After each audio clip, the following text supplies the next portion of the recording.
Hello dear friend, इस video में हम क्वेश्चन डिस्कस करेंगे EMRS 2023 के पीजीटी फिजिक्स सॉल्यूशन। और ये पार्ट 6 है जिसमें क्वेश्चन नंबर 101 से 110 तक डिस्कस किए जाएंगे। Question number 101, a straight copper wire जिसका वेट हमें गिवन है 100 ग्राम, सॉरी वेट नहीं, इसको मास बोलेंगे, 100 ग्राम है एंड लेंथ है इसकी 2 मीटर, जिसमें करंट फ्लो कर रहा है 1.5 एम्पियर।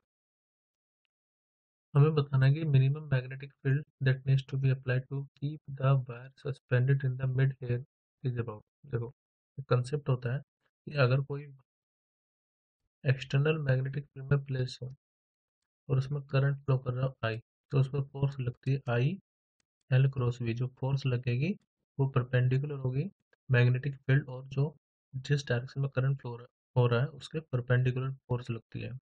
तो ऐसे ही ये जो वायर है, इस पर इसके वेट की वजह से नीचे गिरेगा। ठीक है, वेट कितना होगा इसका, एम जी के इक्वल। तो हमें इस तरह से इस डायरेक्शन में फोर्स लगाएंगे, लेट करंट इसका आई इस तरफ फ्लो हो रहा है, तो हम इसमें इस तरह से फोर्स मैग्नेटिक फील्ड अप्लाई करेंगे कि वो मैग्नेटिक फील्ड इसमें ऊपर की तरफ फोर्स लगाए, क्योंकि वेट नीचे है। तो मैग्नेटिक फील्ड की वजह से जो फोर्स लगेगी, अगर वो उसके वेट के बराबर हो जाएगी तो ये नीचे नहीं गिरेगी। इसका मतलब हमारा बेसिक कंसेप्ट ये रहेगा कि जो फोर्स होगी ड्यू टू मैग्नेटिक फील्ड वो एम जी के इक्वल आनी चाहिए। ठीक है, दूसरा जो हम फोर्स अप्लाई करवाएंगे, वो उसमें जो करंट होगा और मैग्नेटिक फील्ड होगी वो एक दूसरे के परपेंडिकुलर डायरेक्शन में होनी चाहिए। तो वो मतलब जैसे करंट इस तरफ फ्लो कर रहा है, तो मुझे magnetic field into the screen लगानी पड़ेगी, मतलब इनवर्ड। तो उसकी वजह से जो फोर्स लगेगी ऊपर की तरफ आएगी। अब यहाँ पर आई एल क्रॉस बी, तो जो मैक्सिमम फोर्स हम लगा पाएंगे वो कितनी होगी, I L B sine 90 degree, क्योंकि परपेंडिकुलर फोर्स परपेंडिकुलर है मैग्नेटिक फील्ड, तो ये हो जाएगी आई एल बी। पूछा मिनिमम मैग्नेटिक फील्ड कितनी होगी, तो फोर्स कितनी होगी आई एल बी, और जो इसका वेट है वो एम जी। तो हमें मैग्नेटिक फील्ड निकालना, तो कितना हो जाएगा, एम जी अपॉन में आई इंटू में एल। अब सब वैल्यू पुट करेंगे, मैग्नेटिक फील्ड आ जाएगी, एम कितना है 100 ग्राम। सबको रखो ऐसा यूनिट में 10⁻³ से मल्टीप्लाई कर दो। जी की वैल्यू, इसको 10 ले लेते हैं आसानी के लिए। करंट की वैल्यू 1.5, और एल यानी कि लेंथ 2 मीटर गिवन है। तो मैग्नेटिक फील्ड आएगा, देखो ये हो जाएगा, इसको इधर लागू तो 10, तो 10 की पावर 2 और 2 4, और यहाँ पर 10⁻³ नीचे पॉइंट हट गया, तो कितना आएगा 15 × 2 30। तो कुल मिला करके ऊपर 10⁻³ बचेगा, सॉरी 4 में से 3 जाएगा तो 1, तो 10 बचेगा, और यहाँ पर 30, यानी कि ये आ गया 1/3। 1/3 की वैल्यू कितनी होती है, 0.33 टेस्ला। तो करेक्ट आंसर होगा option 4। Question number 102, a resistor having 3 ohm resistance is connected to 3 volt battery and an emitter। तो एक रेजिस्टेंस लेते हैं, इसको कनेक्ट करते हैं, एमीटर सीरीज में कनेक्ट होता है, और 3 वोल्ट की बैटरी है। Considering emitter as an galvanometer having resistance 60 ohm with a shunt having 0.02 ohm, हमें बताना है the current in the circuit कितना होगा। सबसे पहले मैं आपको ये कंसेप्ट बता देता हूँ कि अगर कोई एमीटर है, आपने उसको गैल्वेनोमीटर से बनाया, तो गैल्वेनोमीटर में लेट गैल्वेनोमीटर का रेजिस्टेंस है जी। तो एमीटर कैसे बनता है, एमीटर को बनाने के लिए हमें पैरेलल में एक शंट रेजिस्टेंस कनेक्ट करना पड़ता है। ठीक है, तो यहाँ पर गिवन है हमें कंसिडरिंग, मतलब जो एमीटर है एज एन गैल्वेनोमीटर, ये एमीटर जो है गैल्वेनोमीटर की तरह है, जिसका रेजिस्टेंस है 60, और जिसमें शंट रेजिस्टेंस है 0.02। मतलब यहाँ पर ये सिर्फ एमीटर ना हो करके यहाँ पर दो रेजिस्टेंस हमें देखने होंगे, एक तो 60 और एक 0.02, क्योंकि उसी गैल्वेनोमीटर को कन्वर्ट किया हमने एमीटर में। तो उस हिसाब से बताना है कि करंट कितना होगा। तो करंट निकालने के लिए पहले मैं इसको सर्किट को रीड्रॉ कर लेता हूँ।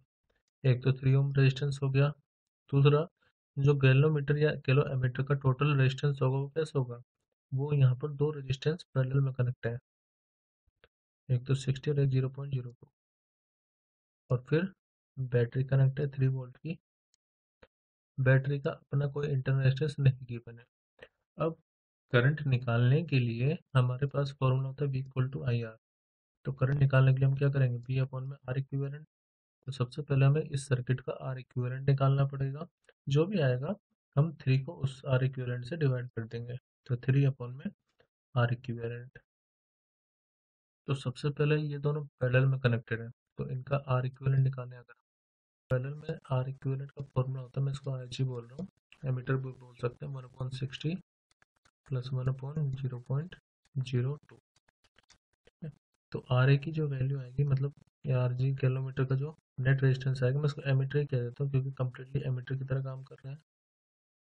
तो इसको हम लिख सकते हैं 1/r है इक्वल टू 0.02 प्लस 60 अपॉन में 0.02 इंटू में 60।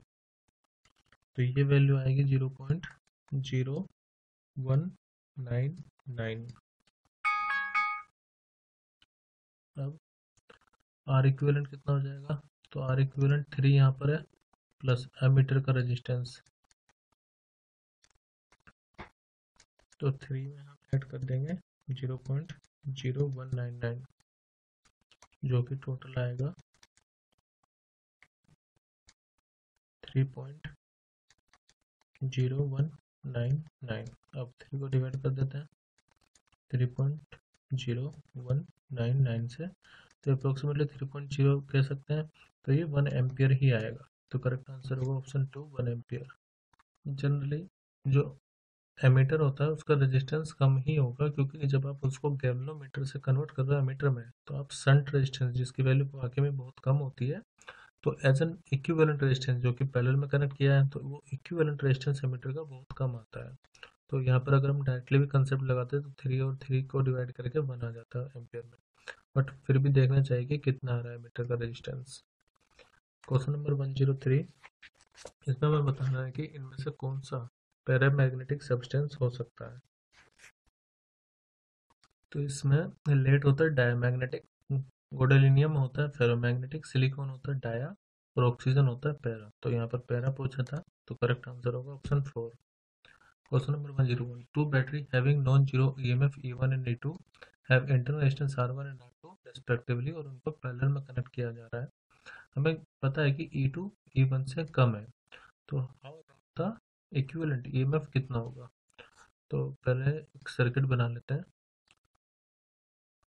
इसका इंटरनल रेजिस्टेंस है R1, यह है E1, फिर एक और पैरेलल में कनेक्टेड है,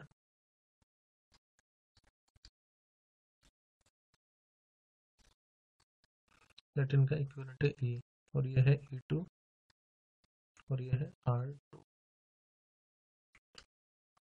देखो जो E इक्विवेलेंट होता है, यहाँ पर उसको E बोला गया है, उसका जो फॉर्मूला होगा होता है समेशन ऑफ E अपॉन में R अपॉन में समेशन ऑफ 1 अपॉन में R। R मतलब इक्विवेलेंट, ठीक है। या इसको आप ऐसे भी कह सकते हो कि E इक्विवेलेंट की वैल्यू होगी E1 R2 plus E2 R1 upon में R1 प्लस R2, ये आएगा। एक्चुअली यहाँ पर जो R इक्विवेलेंट होगा उसकी वैल्यू होगी मल्टीप्लाई अपॉन में एडिशन R1 R2 अपॉन में R1 प्लस R2। तो यहाँ पर अगर आप E इक्विवेलेंट को देखोगे, तो E इक्विवेलेंट की वैल्यू देखो बराबर तो नहीं आ सकती, कम ही आएगी। तो यहाँ पर करेक्ट आंसर होगा option 3, E equal to E1 plus E2 तो नहीं है, क्योंकि R1 और R2 फैक्टर भी हो रहे हैं, कम हो नहीं सकती। ऐसा भी नहीं है कि E इंडिपेंडेंट है R1 और R2 के, तो यहाँ पर X जो करेक्ट आंसर होगा option 3, E is less than E1। हाँ, E लेस देन E2 के भी होगा, लेकिन बराबर नहीं हो सकता, इसलिए मैं ऑप्शन फर्स्ट नहीं लूंगा, 3 लूंगा ओनली। क्वेश्चन नंबर 105 है, इनमें से कौन सा ग्राफ है जो कि ये रिप्रेजेंट कर रहा है magnetic field inside and outside of a current carrying long straight wire of circular cross section area जिसका रेडियस है R। तो पहले मैं बताता हूँ, अगर कोई थिक वायर है, देखो थिन वायर की तो कोई टेंशन नहीं, उसके लिए तो magnetic field mu naught I upon में 2R होता है। यहाँ पर तो यूनिवर्सली R पर डिपेंड करता है, लेकिन ये होता है थिन इन्फिनाइट वायर के लिए। लेकिन अगर हमारे पास थिक वायर है, तो उसके लिए जो मैग्नेटिक फील्ड होगी इनसाइड, वो डायरेक्टली R पर डिपेंड करती है, जबकि जो मैग्नेटिक फील्ड होगी आउटसाइड, वो इन्वर्सली R के स्क्वायर पर डिपेंड करती है। तो इस हिसाब से हमें अपने करेक्ट ऑप्शन पे चलना है। तो ये देखो, ये इनसाइड डायरेक्टली डिपेंड करना चाहिए। तो पहली बात तो जीरो तो नहीं होगी, तो इसको हटा देते हैं। ये जीरो रिप्रेजेंट करे, जीरो नहीं होगी। इलेक्ट्रिक फील्ड का ऐसा होता है, लेकिन मैग्नेटिक फील्ड का ऐसा नहीं होगा। फिर इनसाइड डायरेक्टली आर पर डिपेंड करिए, आउटसाइड आर स्क्वायर पर डिपेंड करे। तो आउटसाइड तो ये इस तरह से वेरी करनी चाहिए, तो इसलिए ये वाला गलत हो गया। ठीक है, थर्ड और फोर्थ में ध्यान से देखना। जो ऑप्शन थर्ड है उसमें ये डायरेक्टली रिप्रेजेंट नहीं कर रहा है। डायरेक्टली का मतलब स्ट्रेट लाइन होनी चाहिए थी। तो यहाँ तक जब रेडियस आर आ रहा है उस दूरी तक, मतलब जब आर की वैल्यू आर आ रही है तब तक तो स्ट्रेट लाइन पर डिपेंड करेगा, डायरेक्टली इंक्रीज करेगा। लेकिन उसके बाद ये इन्वर्सली आर स्क्वायर पर डिपेंड कर रहा है, तो इसलिए वो इस तरह का ग्राफ आएगा। यहाँ पर करेक्ट आंसर होगा ऑप्शन फोर। यहाँ पर डायरेक्टली आर पर डिपेंड करेगा, और बाहर ये आउटसाइड हो गया, आर स्क्वायर पर डिपेंड करेगा, इनसाइड डायरेक्टली आर पर डिपेंड करेगा। तो ये होगा correct graph. Which of the following could be primary origin of magnetism? तो इसमें करेक्ट आंसर है option two, atomic current as well as electron intrinsic spin. मतलब कि आपने देखा होगा इलेक्ट्रॉन जब रिवॉल्व करते हैं तो उसकी वजह से वो करंट में कंट्रीब्यूशन करेंगे, या इलेक्ट्रॉन स्पिन करेंगे तो उसकी वजह से करंट बनेगा। बेसिकली जब चार्ज मूव करते हैं तो मैग्नेटिक फील्ड बनता है। तो मैग्नेटिक फील्ड का जो प्राइमरी ओरिजिन होता है वो होता है atomic current as well as electron spin. Question number 101 में हमें एक ग्राफ गिवन है और हमें ये बताना है कि बैंडविड्थ कितनी होगी। एक्चुअली इस ग्राफ में एक कमी ये है कि हमें ये एग्जैक्टली नहीं गिवन है कि इसकी वैल्यू कितनी है। तो इसके लिए एक दूसरा ग्राफ मैंने यहाँ पर अटैच किया हुआ है। अगर ये ग्राफ इस तरह से अटैच होता तब हम उसकी एग्जैक्टली वैल्यू निकाल पाते हैं। ठीक है, तो मैं इसी ग्राफ का इस्तेमाल करके फाइंड करूंगा। दूसरा, बैंडविड्थ क्या होता है? तो जब करंट की वैल्यू पी के करंट के 1/√2 टाइम्स हो जाए। देखो यहाँ मैंने डेफिनेशन में लिख रखी है। बैंडविड्थ वो फ्रीक्वेंसी होती है जिस पर करंट की वैल्यू, जो भी करंट की पीक वैल्यू जिसको एम्पलीट्यूड बोलते हैं, उसके 1/√2 टाइम्स हो जाए। इसका मतलब जब करंट की वैल्यू मैक्सिमम के 1/√2 टाइम्स हो जाए। तो लेट यहाँ पर ये मैक्सिमम है, 1/√2 का मतलब हो गया 0.71। तो अब ये देखो, ये 0.6, ये 0.6, 0.7, 0.8, 0.9 और ये 1। तो इसका मतलब यहाँ कहीं पर 0.7 है। तो एग्जैक्टली आप यहाँ पर आओ, एक पॉइंट ये, उस पर जो फ्रीक्वेंसी मिली लेट उसको मैं ओमेगा 1 लिख रहा हूँ। फिर एग्जैक्टली उसके सामने आओ, उस पर जो फ्रीक्वेंसी मिली लेट मैं उसको ओमेगा 2 बोल रहा हूँ। तो ओमेगा 2 माइनस ओमेगा 1 ही हमारी बैंडविड्थ होगी। ठीक है, अब ओमेगा 2 और ओमेगा 1 कितना होगा? तो आप ये देखो, ये यहाँ पर एग्जैक्टली 1 है, फिर 1.1, 1.2, 1.3, 1.4, 1.5। तो ओमेगा 2 कितना हो जाएगा? 1.2। ओमेगा 1 कितना होगा? 0.5, 0.6, 0.7, 0.8। तो 0.8 पर आ रहा है तो माइनस 0.8 कर देंगे। तो 1.2 माइनस 0.8 का मतलब कितना आ गया? 0.4 रेडियन पर सेकेंड। ठीक है, तो इस हिसाब से जो हमारा करेक्ट आंसर होगा वो होगा 0.4। बट ग्राफ में इसमें दिया होना चाहिए था, तभी हम एग्जैक्टली वैल्यू फाइंड कर पाएंगे, नहीं तो इसमें आंसर निकालना काफ़ी मुश्किल हो जाएगा। तो इसी कंसेप्ट से हम आंसर फाइंड कर सकते हैं कि बैंडविड्थ वो फ्रीक्वेंसी होती है। एक्चुअली बैंडविड्थ क्या हो गया? Omega 2 minus omega 1। तो जब करंट की वैल्यू 1/√2 टाइम्स हो जाए पीक वैल्यू के, तब जो ओमेगा 1 और ओमेगा 2 है उसके जो डिफरेंस होगा उसको हम बैंडविड्थ बोलते हैं, जैसे मैंने यहाँ पर निकाला है। Question number 108, 100 watt bulb is connected to an AC source that can give 311 peak value of voltage. तो हमें बताना आरएमएस करंट कितना होगा। पहले मैं बताता हूँ, अल्टरनेटिंग करंट में जो पावर का फॉर्मूला होता है वो होता है वी नॉट या वी मैक्सिमम आई मैक्सिमम 1/2। ठीक है, आप इसको नोट भी बोल सकते हैं, वी नोट से भी डिनोट कर सकते हैं, एम्पलीट्यूड है। बट हमें 311 पीक वोल्टेज दे रखी, पावर गिवन है, तो पावर इक्वल टू 100, वोल्टेज 311। पहले करंट पीक वैल्यू निकाल लेते हैं, मैं इसको आई नोट लिख रहा हूँ। ठीक है, आई नोट या आई एम दोनों एक ही बात है, दोनों क्या है? एम्पलीट्यूड या मैक्सिमम वैल्यू, या एम्पलीट्यूड भी बोल सकते हैं, एम्पलीट्यूड ऑफ करंट। ये मैं क्यों निकाल रहा हूँ? क्योंकि मुझे निकालना आरएमएस करंट। तो एक्चुअली आरएमएस जो करंट होता है, इससे पहले वाले क्वेश्चन में मैंने बताया था, वो होता है पीक वैल्यू के 1/√2 टाइम्स। तो यहाँ पर ये हो गया 2, तो 200/311 इक्वल टू आई नोट को मैं क्या लिख सकता हूँ, √2 ऑफ IRMS। तो इसका मतलब ये हो जाएगा 200/311, और ये √2 को यहाँ ले आते हैं तो IRMS आ जाएगा। तो जब आप इसको सोल्व करेंगे, किसको, 200 को, जब हम 311, √2 की वैल्यू होती है 1.414, तो उसको सोल्व करने पर हमें मिलेगा 0.45 एम्पियर। तो करेक्ट आंसर होगा option 4। Question number 109, an infra radiation जिसकी फ्रीक्वेंसी 100 गीगाहर्ट्ज है, frequency is travelling in free space along the X direction, यानी कि जो रेडिएशन है वो एक्स डायरेक्शन में ट्रेवल कर रहा है। तो मेन डायरेक्शन ऑफ प्रोपगेशन का मतलब क्या है, वो एक्स डायरेक्शन, मतलब आई कैप, ठीक है, एक्स डायरेक्शन में। At a particular point in space and time the electric field is along Y axis, electric field की जो डायरेक्शन है वो हमें दे रखी है आई एक्सिस मतलब, सॉरी, वाई एक्सिस। तो वाई एक्सिस का मतलब हो गया उसकी जो इलेक्ट्रिक फील्ड है वो जे कैप में होगी। Having a magnitude 9.3, the magnetic field at this point कितना होगा, मैग्नेटिक फील्ड हमें निकालना है। तो वैसे जो रिलेशन होता है दोनों में, E इक्वल टू होता है BC। तो मैग्नेटिक फील्ड का मैग्नीट्यूड तो मैं निकालूंगा E/C करके, लेकिन पहले डायरेक्शन निकाल लेते हैं, हो सकता है डायरेक्शन सी आंसर आ जाए। तो इसमें आप इस तरह से लिख सकते हैं BKE। इसका मतलब ये हो गया, जैसे आप IJ के करते हो ना, I क्रॉस J के आ जाता है, J क्रॉस के I आ जाता है।